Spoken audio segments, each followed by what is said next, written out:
Direction la Côte d'Ivoire, le président de la République, son Excellence Alassane Dramane Ouattara, fait un grand geste envers Laurent Gbagbo. Alors pour plus de détails, après le générique. Avant de commencer, n'oubliez pas de vous abonner et d'activer la cloche de notification, car cela va vous permettre de ne plus manquer les prochaines vidéos.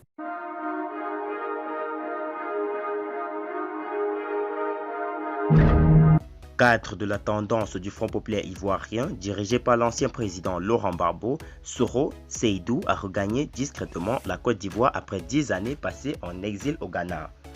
Côte d'Ivoire, Soro Seydou, proche de Laurent Gbagbo, regagne Abidjan après 10 ans d'exil. Secrétaire général adjoint de l'aile dure du Front populaire ivoirien, Soro Seydou a récemment mis fin à son exil ghanéen qui a duré près de 10 ans. De retour en Côte d'Ivoire, ce cadre du parti de Laurent Gbagbo a aussitôt regagné Korogo, sa ville natale, où il y défendra les couleurs de la plateforme politique Ensemble pour la démocratie et la souveraineté lors des élections législatives du 6 mars 2021. Plus connu sous le sobriquet de Sorokoton, cet administrateur de société avait quitté clandestinement la Côte d'Ivoire au même titre que plusieurs autres plantes du régime Gbagbo au lendemain de la chute du fondateur du Front populaire ivoirien en avril 2011.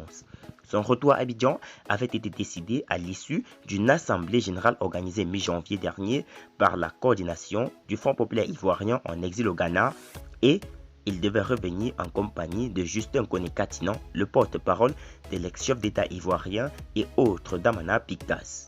Les motivations de notre exil nous semblent avoir évalué favorablement. Il s'agit notamment au plan politique de l'acquittement du président Laurent Gbagbo par la Cour pénale internationale depuis 2 ans, au plan personnel de la très forte espérance de la garantie de notre prospection sécurité par notre propre pays et non plus par les pays hôtes qui a bien voulu nous assurer de sa protection durant notre période d'exil, avait expliqué Isaac Mali Coulibaly, ancien ministre et ancien directeur national de campagne de Laurent Gbagbo lors de la présidentielle d'octobre 2010.